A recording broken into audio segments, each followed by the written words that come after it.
Hold on. Let me do a quick audio check. 1, 2, check, check. Bears football! Now that's what you get if you were wearing headphones. That's what you get if you were listening to this in some type of podcast type of delivery way. You really deserve it. Because you should have known better.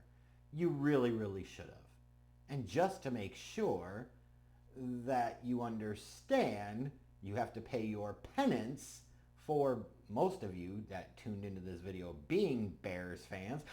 Bears football! Are you ready to talk about it? Are you pumped? Are you excited?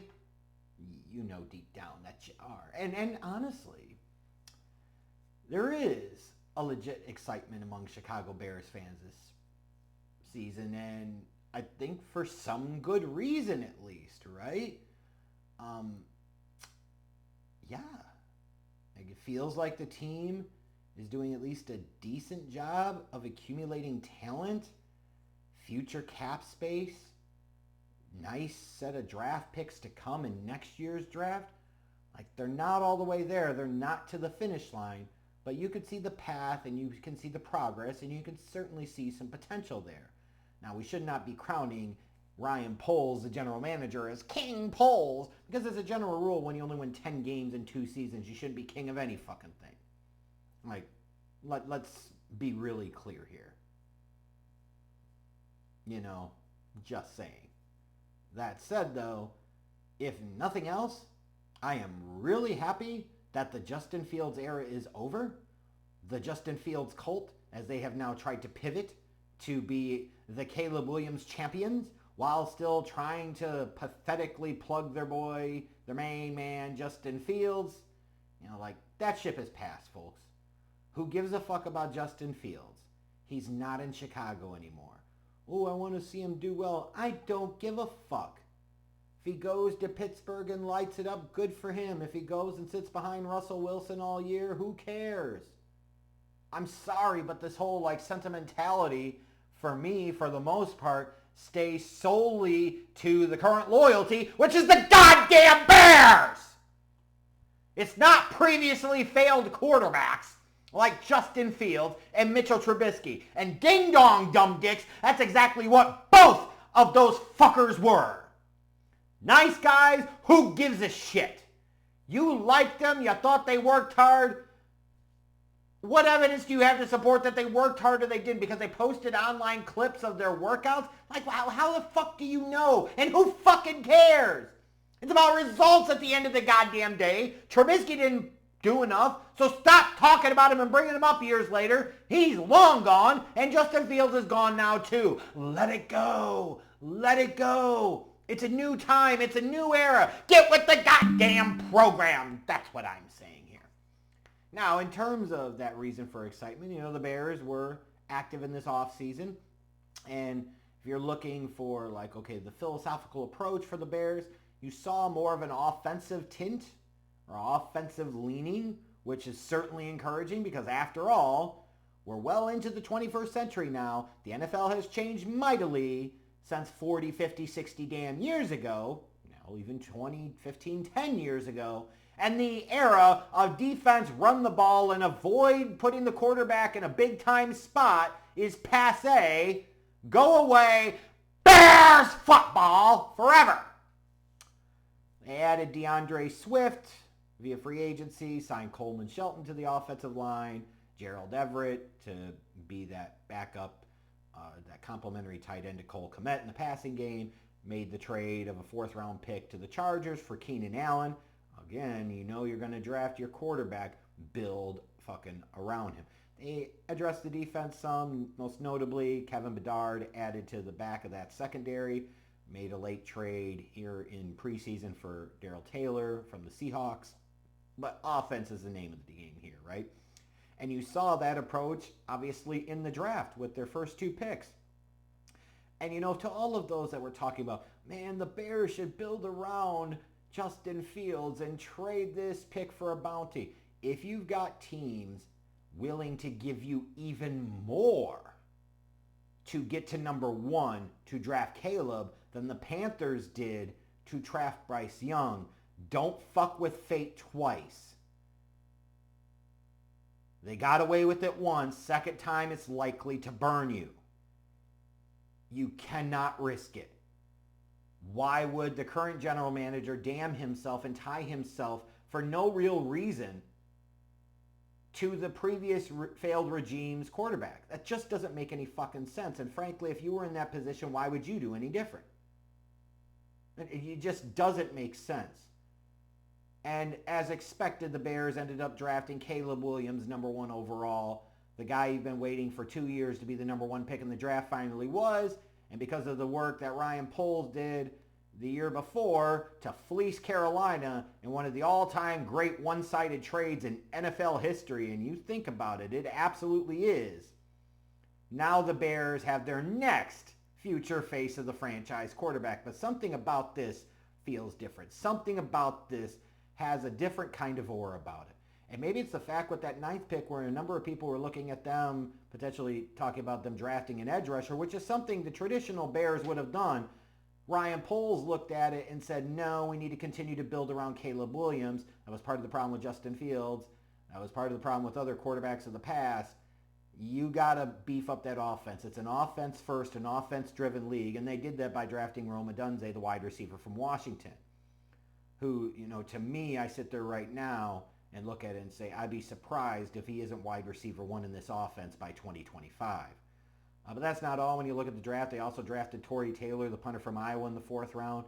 And you had a number of Bears fans kind of questioning and criticizing this. Here's the reality. Trenton Gill stunk. And a punter, and a great punter, can be a massive weapon. You say, well, if the offense is so great, they're not going to punt that many times. Hey, your offense isn't going to click every single game. So when it's not, it sure is nice to have a punter that can positively impact field position, that can change the momentum of a game with one kick. It's a 4th round pick. Don't get too fucking carried away with it. How many 4th round picks don't even make an impact in the NFL? If Taylor is what Taylor should be, then he will be the answer at that position for the next decade plus. And I'm sorry, but if he's going to be a high-end elite punter, you would spend a 4th round pick on him 100 out of 100 times. And if you don't, you're a fucking clown. And I think a bit of this was driven by a number of Bears fans, at least what I saw on social media, that were very much on the Austin Booker in the 4th round bandwagon. Hey, it's okay. They traded up into the 5th round and got him there. And the way he looked in the preseason, it sort of seems like he's a guy that could come in and contribute in a role in 2024. And I'm sure a number of Bears fans hope he can come in as a rookie and provide a similar contribution to what Mark Anderson did back in the mid-2000s when he had his 12-sack season. Analyzing this Bears team this year, some real strengths stand out and some kind of obvious to me question marks. When I look at the strengths, first, the offensive skill players. In my lifetime, this is the best unit overall of offensive skill players that this team has. You're legit 1 through 3 at wide receiver with DJ Moore, Keenan Allen, Rome Odunze. You're legit at tight end 1 with Cole Kmet. Gerald Everett's no scrub as your second tight end.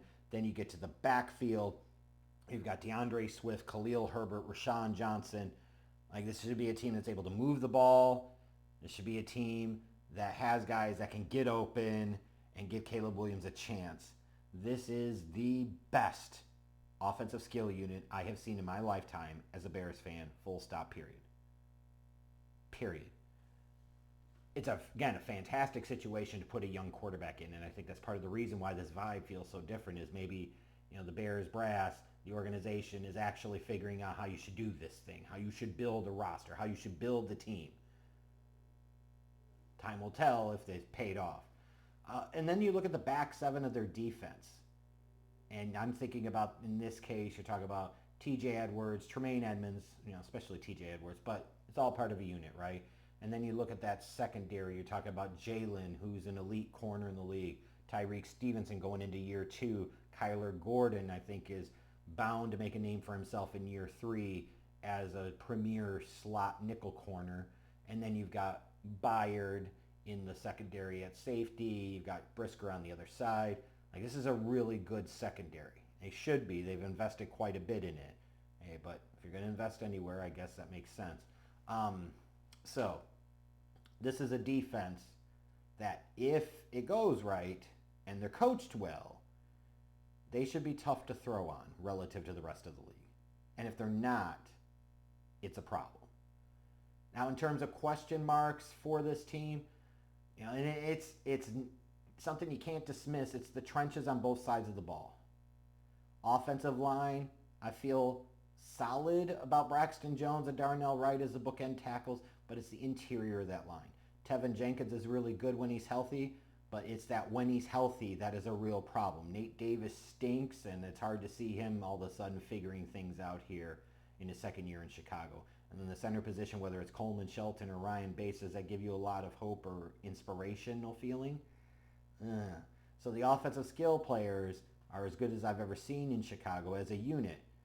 That offensive line certainly is not the creme de la creme of units that I've seen. Certainly does not hold up in any way to the offensive line of 2006, let alone the mid-1980s. And then on the defensive line, Andrew Billings is a really good run stopper, but that's primarily what he is, right? He's kind of a one-dimensional guy, but he's really good at that one dimension. You'd probably rather have an elite pass rusher on the inside than an elite run stuffer, but it is what it is. Montez Sweat's their guy on the edge, but the problem is, what else do you have? I see Bears fans keep trying to talk themselves into Gervon Dexter, and maybe he develops, but I just the three technique, disruptive, upfield, interior rusher potential that many others do. I feel like he's just more of another, one technique kind of nose tackle-ish type of guy. Maybe he'd be better if he was playing more 5 technique in a 3-4 base. And then you look at the depth, who's going to be that second defensive end? DeMarcus Walker didn't do much last year. And then you're counting on guys like Austin Booker and Daniel Hardy. And then on the interior, along with Gervon Dexter, Zach Pickens really hasn't shown much of anything, frankly. Like, the trenches on both sides of the ball are a bit of a concern. And that's a worry as you get into 2024 here. You feel like that could be a real vulnerability in terms of a lack of ability to get pass rush defensively, and then offensively, how do they hold up in the run game? How do they hold up in pass protection on the inside? Then I look at Matt Eberflus. This is a guy that's been there for 2 years now, won 10 games. You say, well, they started turning it around last year and they won 7 games, so what? Matt Eberflus has done nothing to show me that he's the guy. This is an important year for him, because if he doesn't show a dramatic improvement defensively with this team as a whole, you start talking about him being on the hot seat. He's obviously safe for now, but he might not be if there isn't market improvement in year 3. And then the biggest question mark of all is Caleb Williams. Yeah, we presume he's going to be the face of the franchise. Certainly want him to be, and have to believe that he's going to be, because by God, as Bears fans, what else do we have right now? But the reality is there are questions like, how is he going to execute within structure? Is he going to be a risk of taking some really bad sacks and potentially getting injured? Can he stay healthy for a full 17-game season, which is something that Justin Fields, his predecessor, was incapable of doing? It's a fair question, right? And when you talk about Caleb, like, will he take what the defense gives him, or is he always going to be looking for the big play? And you're going to see a Bears offense under offensive coordinator Shane Waldron that really runs some peaks and valleys. Some moments where they're really high and some other moments are really bad because they're swinging too much for the home run and they're not taking the singles, the doubles, the walks, if you will, for a baseball analogy, when they can. Are the Bears going to take the governor off and really let him be the guy? Like, the reality is that you drafted this kid number 1 overall. You've got a really good set of offensive skill players around him. Now is not the time to play it safe. Now is not the time to sit there and try and hide him. Now is not the time to play it conservative and play Bears football. See, I saved you on the audio there that time. I sure did. Bears football! That's what the fuck you get. But anyways, regardless of what this team win 7 games this year or 11 games this year, still the single most important thing is Caleb Williams showing he's the guy. Because if he does, nothing else matters and everything else will work out in due time. And if there's any doubt or any concern after this year, boy oh boy, it's going to be Blues City in Chicago. Looking ahead at the Bears schedule, I see a couple of key stretches here. First one, weeks 1 through 3, right out of the gate, right? That kind of early AFC South run that they've got. They host Tennessee week 1 on Sunday, then that primetime game on Sunday night at Houston in week 2, and then at Indy in week 3.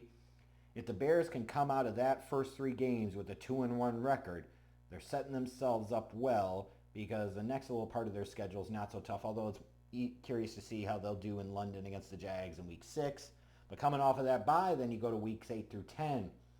Like, this is a stretch to me. They have to finish 3-0 if they want to be a playoff team, if they want to contend for the NFC North title with the Detroits and the Green Bays of the world. They got to finish 3-0 in this stretch. At Washington, at Arizona, New England. Doesn't matter if 2 of those games are on the road. These are 3 teams that stunk last year that don't show like a massive potential for significant improvement this year. You've got to take advantage of the business because after that, immediately after that, you've got a 4-game stretch with the Packers, the Vikings, at Detroit on Thanksgiving, at San Francisco. Like, there's 3 divisional games, and then, oh, by the way, a road game against the 49ers.